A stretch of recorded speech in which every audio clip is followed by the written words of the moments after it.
Hello, dear students. Welcome to one more lesson, one more English lesson.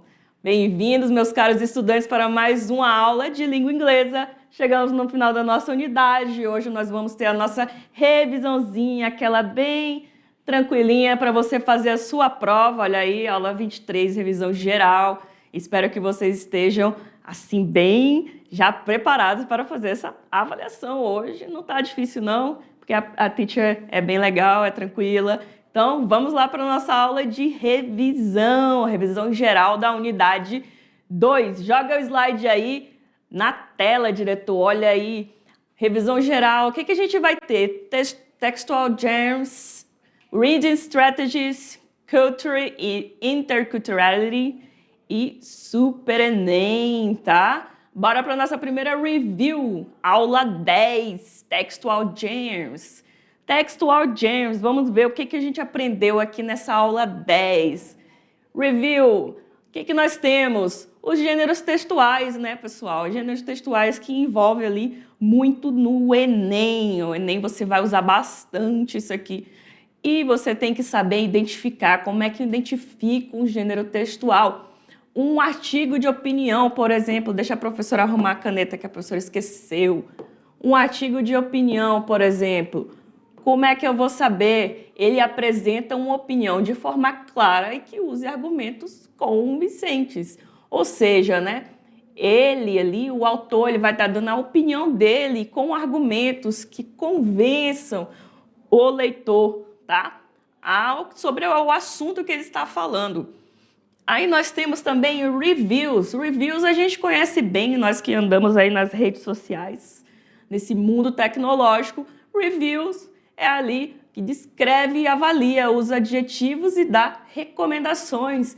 Usamos muito sobre isso aqui, né? Avaliar quantos reviews eu tive nesse vídeo, né? O importante ali, o pessoal está dizendo que é sempre review, tanto de reviews.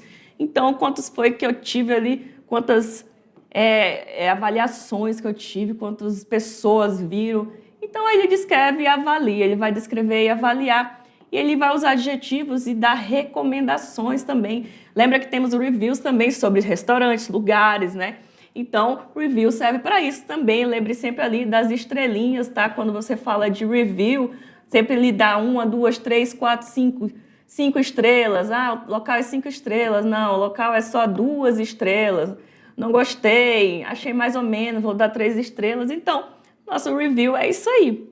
Letters e e-mails começa com a saudação e o motivo da mensagem, tá? Sempre vai começar com uma saudação, viu, pessoal? E o motivo da mensagem, tá? Ali sempre vai estar assim. Adapta o tom, é formal ou informal. Nós temos o News Report Article. Então, reportagens e artigos, tá?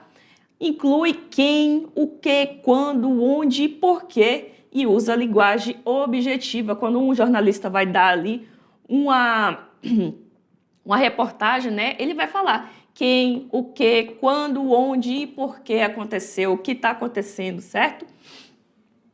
Quem fez, o que está acontecendo, quando aconteceu, onde e por que aconteceu. Temos aqui os speeches, que são os discursos. Estrutura bem, tá? Ele estrutura bem, aí tem introdução, desenvolvimento e conclusão. E ele envolve o público. É parecido com a redação do Enem, que você tem introdução, desenvolvimento e a conclusão, tá? Bora seguindo aqui. Memes e posts, podcasts, infographics. É breve, é criativo e visual e destaca a clareza e o impacto da mensagem. Desse aqui vocês gostam e esses aqui vocês usam. Nessa nossa era digital, ninguém mais tem saco para ficar assistindo, né, coisas muito longas, né, maçantes. Então, vocês estão acostumados com esses memes, posts, podcasts e infographics, que são coisas breves, são criativas e visuais e destaca a clareza, o impacto da mensagem. Você quer saber logo da mensagem, o que quer dizer logo, que você não tem mais paciência de esperar o vídeo todo, né? Temos aqui o nosso poem, explora emoções, que são os poemas, tá? Ritmos e imagens poéticas e brinca com as palavras e a estrutura também do texto, certo? Então, sempre que você vê que tem uma emoção, tem uma rima, um ritmo, imagens poéticas e ele brinca ali com as palavras e a estrutura do texto, pode saber que é um poema. Temos a nossa recipe. Recipe é a coisa mais fácil do mundo de poder identificar. Por quê? Porque é uma receita, né? Ela lista ingredientes e passos claros, usa verbos no imperativo, sempre vai estar assim: misture, adicione, asse. É tipo assim, tá mandando em você, né? Add some não sei o que, add some salt. Ok? Então, ele tá mandando, né, ali, tá sempre lá no imperativo, ele vai estar fazendo ali. E sempre tem aquela listinha de ingredientes, o modo de fazer. Então, a coisa mais fácil de descobrir é uma receita. Nós temos também advertisement. Advertisement, tá, professora? Pelo amor, né? Advertisement. Que são os nossos... Oh, meu Deus, esqueci. Comercial, né? Chama a atenção com frases curtas e criativas, destaca benefícios e emoções, né? Ele vai chamar ali frases curtas, criativas, né? Venha, agora é a hora, né? Sempre tem assim essas coisas, né? Ali nos nossos comerciais, tá? Temos story narrative, tá? Story e narrative que segue o enredo, né? Segue, né, professora? Não é sigue, né? Por favor, aqui tem um E, mas tudo bem. Segue o enredo, tem o início, meio e o fim. Inclui personagens, ambiente e conflito, né? Uma narrativa, uma história, tá, pessoal? Não, diferente de história geral, tá, pessoal? História geral, a disciplina é history, tá? Story é outra coisa. Sabe o story que você posta no Instagram? Então, tipo isso, ele tem o início, meio e fim, inclui personagens, que geralmente são vocês, né? Ambiente e conflito, às vezes, né? Depende do story e do seu conteúdo. Bora seguindo aqui com a nossa revisão. Vamos agora para o review, aula 12. O que a gente tem na aula 12? Reading Strategies. Olha aí, Reading Strategies, né? Estratégias de leitura. Olha aí que a professora fez bem legalzinho para vocês.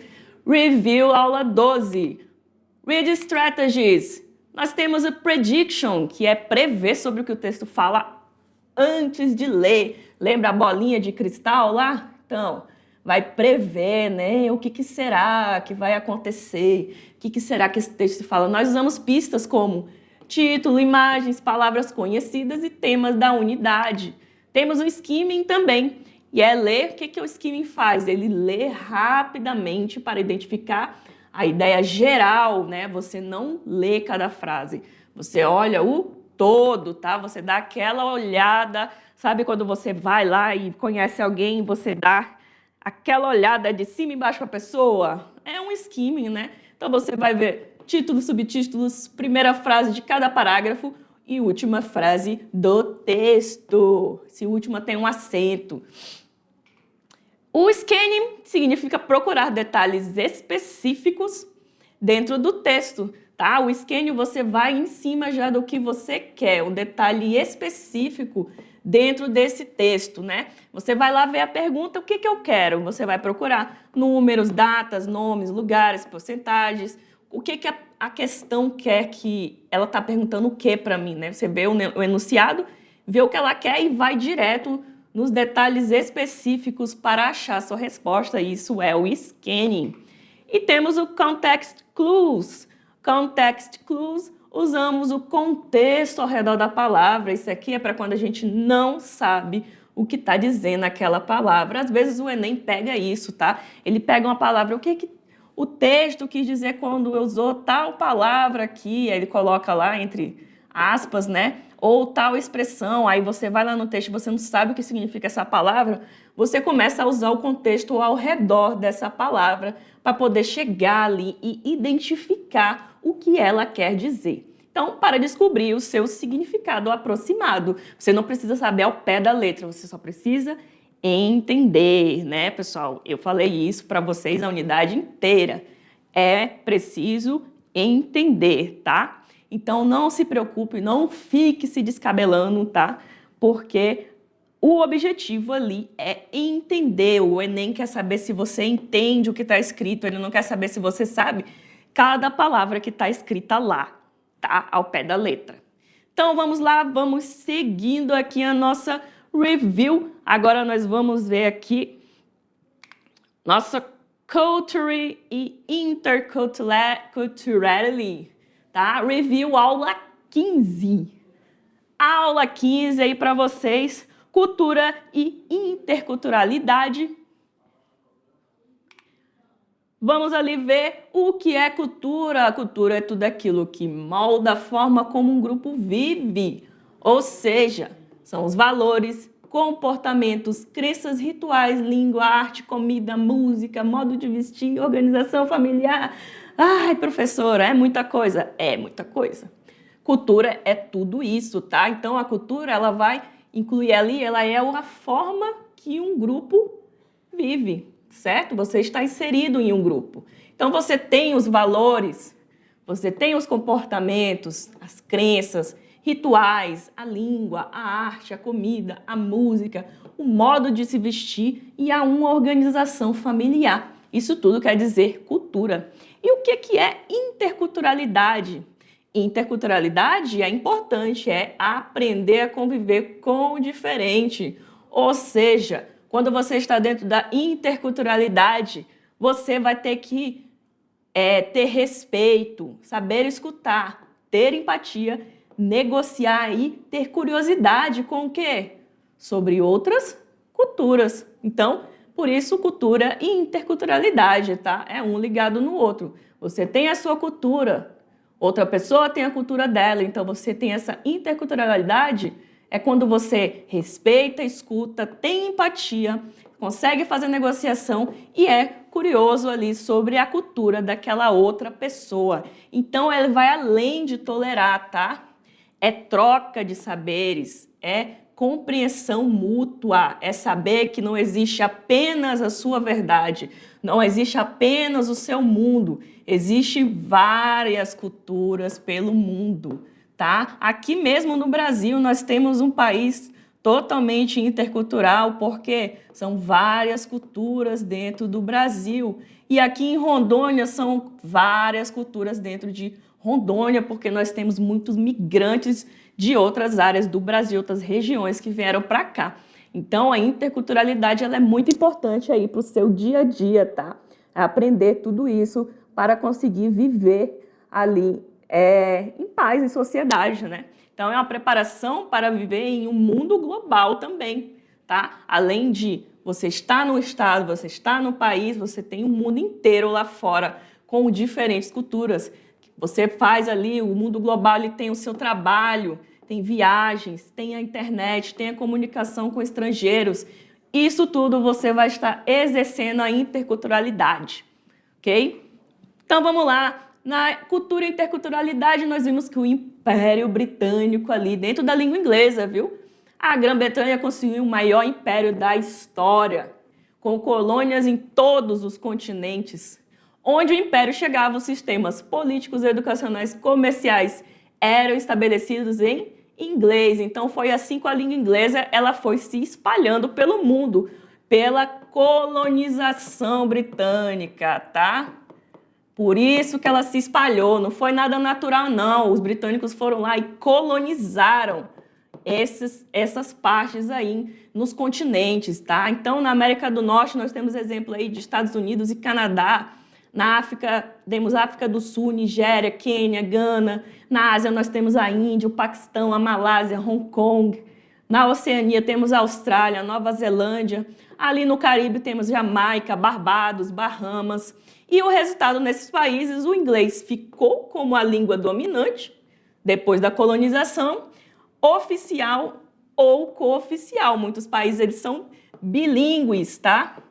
Ele tem ali a língua inglesa e também tem outra língua, como exemplo aqui, o Canadá, que ele tem o francês e inglês, tá?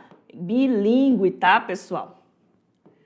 E aí também tem mesmo após a independência, o inglês no mundo é consequência do quê? Histórica, política, econômica, tá? É uma consequência histórica, política e econômica. Por quê? Porque o Império Britânico, ele colonizava por causa disso aqui, tá? Política e economia, quem tinha mais espaço e mais domínio colonial. E hoje nós temos aí os Estados Unidos, que ele pratica o imperialismo, tá? Ela se espalha assim. O que é o imperialismo? Que o deles é sempre melhor que o nosso. E ele pratica assim, moderno, né? Não colonial. Então, depois da independência, os Estados Unidos, eles fizeram a independência ali da Grã-Bretanha, não saíram pelo mundo ocupando territórios para espalhar a língua. O modelo deles é o imperialismo cultural, mais econômico, mais político. É nisso aqui que os Estados Unidos se segura para espalhar sua língua inglesa. Então, atração, influência, dominação indireta. Ele não exige ocupar fisicamente, ele faz isso pelo meio de quê? Hollywood, pop culture, internet, tecnologia, academia e ciência, economia global, militar e diplomacia. É assim que os Estados Unidos conquista e espalha ali a influência da língua inglesa. Vamos seguir para a nossa última review, aula 19, Super Enem, tá? Super Enem é basicamente tudo que nós vimos na unidade, porque tudo que a gente viu na unidade, praticamente tudo, a gente consegue usar dentro do Enem. Então vamos dar uma passadinha rapidinho aqui. Super Enem, nós temos as dicas aqui, observe sempre a fonte do texto, tá? No Enem, abaixo do texto, geralmente aparece a fonte, tem o site, a revista, campanha e rede social, isso para ajudar a entender o contexto e o objetivo do texto. Exemplo, blog de viagem, né? Relato ou opinião, campanha social, conscientização, revista científica, que é uma informação. Número 2, observe elementos visuais, né? Nem usa muitas tirinhas, charges, campanhas, infográficos, propagandas. Então, observe esses elementos porque ele te ajuda também a compreender a prova. Então, vamos seguindo. Preste atenção em palavras de opinião. Algumas palavras, ela indica o quê? Posição do autor. Algo muito cobrado no Enem, é bem cobrado mesmo. Exemplos comuns, tá? Dessas palavras que indicam posição do autor. Should, deveria. Must, deve, né? Obrigação. Important, importante. Essential, essencial. E problem, que é um problema, tá? Essas palavras ajudam a identificar o argumento ou o posicionamento do autor. Nesses casos, é importante analisar também imagem, expressão dos personagens, símbolos, ou humor ou ironia. Às vezes a imagem ela faz o quê? Responde a questão mais que o texto, e isso aí é verdade. Seguimos. 4. Procure palavras repetidas. Quando uma palavra aparece várias vezes no texto, geralmente ela indica o quê? O tema central, às vezes até lá no seu enunciado, nas opções que você tem, A, B, C, às vezes aparece muito, você sabe que esse texto está falando do que está aparecendo demais ali nas suas opções. Exemplo, se aparecerem muitas vezes environment, pollution, climate, então você provavelmente vai ter um texto que fala sobre o quê? Meio ambiente. Então leia primeiro o início do final e o final do texto. Aí tá, vai ter a palavra do meio ambiente ali, né? É o seu, provavelmente seu tema. Aí a número 5 nós temos aqui, leia primeiro o início e o final do texto. Muitos textos seguem essa estrutura, início, meio e fim. Apresentação do tema, explicação, exemplos e conclusão ou opinião. Se o tempo estiver curto, essas partes já ajudam muito na interpretação. Número 6, não se assuste com textos longos, nem sempre eles são difíceis, né? Tem ali a ideia principal, o objetivo do texto, significado de uma palavra no contexto, ou seja, não precisa entender cada frase. Só de você ver a ideia principal, o objetivo do texto, significado da palavra ali dentro do contexto, você já consegue entender. E número 7, pense para que esse texto foi escrito. Essa é uma das perguntas mais comuns. E o objetivo frequente é informar, conscientizar, criticar, persuadir, divulgar. Identificar isso ajuda muito a acertar a questão. Então, pessoal, é isso. Espero que vocês tenham aí uma boa prova. Nossa avaliação parcial começa agora. Vejo vocês na próxima. See you. Bye, bye.